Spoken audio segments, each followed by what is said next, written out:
ஒட்டுமொத்தமாக உலகத்திலே பாத்தீங்கன்னா இந்த சிறுதானியம் என்று வரும் பொழுது அதை உற்பத்தி செய்கின்ற நாடுகள் 5வது இடத்துல இந்தியா இருக்கின்றது. இந்தியாவில் முதல் இடத்தில் நம்முடைய தமிழ்நாடு இருக்கிறது என்கின்ற பெயரை நாம் பெற்றிருக்கின்றோம்.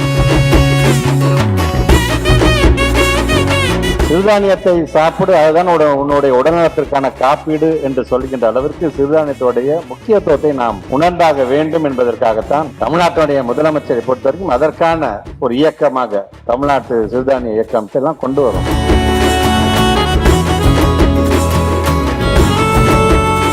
இன்றைக்கு சிறுதானிய இந்த விவசாயிகளாம் நாங்கள் பார்க்கும் பொழுது பள்ளிக்கல்வித்துறை அமைச்சராக எனக்கான அந்த பணி என்பது என்ன, நீங்கள் விவசாயிகள், நானும் கிட்டத்தட்ட ஒரு விவசாயி மாதிரி தான். பள்ளிக்கூடத்தில் வகுப்பறை அப்படிங்கின்ற ஒரு வயலில் மாணவ சமுதாயம் என்ற விதையை தூவி அறிவு விளைச்சலின் சமுதாயத்துக்கு கொடுக்கக்கூடிய, சமுதாயத்திற்கான சமூக உழவர்களாக இருக்கக்கூடிய என்னுடைய ஆசிரியர் பெருமக்கள். ஆக அறிவு சார்ந்த வளர்ச்சியை நாங்கள் ஒரு பக்கம் தருகிறோம் என்று சொல்வது, அறிவு என்பது சத்தான அறிவாக இருக்க வேண்டும் என்று சொன்னால் அதற்கு தேவை இது போன்ற சிறுதானிய உணவுகளை அந்த பிள்ளைங்க உண்ண வேண்டும். அப்படி உண்ணும் பொழுது இங்க இருக்கின்ற நம்முடைய விவசாய பெருங்குடி மக்களுக்கு அது பயனுள்ளதாக இருந்திட வேண்டும். 2 பக்கத்தையும் பார்க்கக்கூடிய அளவுக்கு தமிழ்நாட்டுடைய முதலமைச்சர் ஒவ்வொன்றையும் செய்து கொண்டிருக்கின்றார்.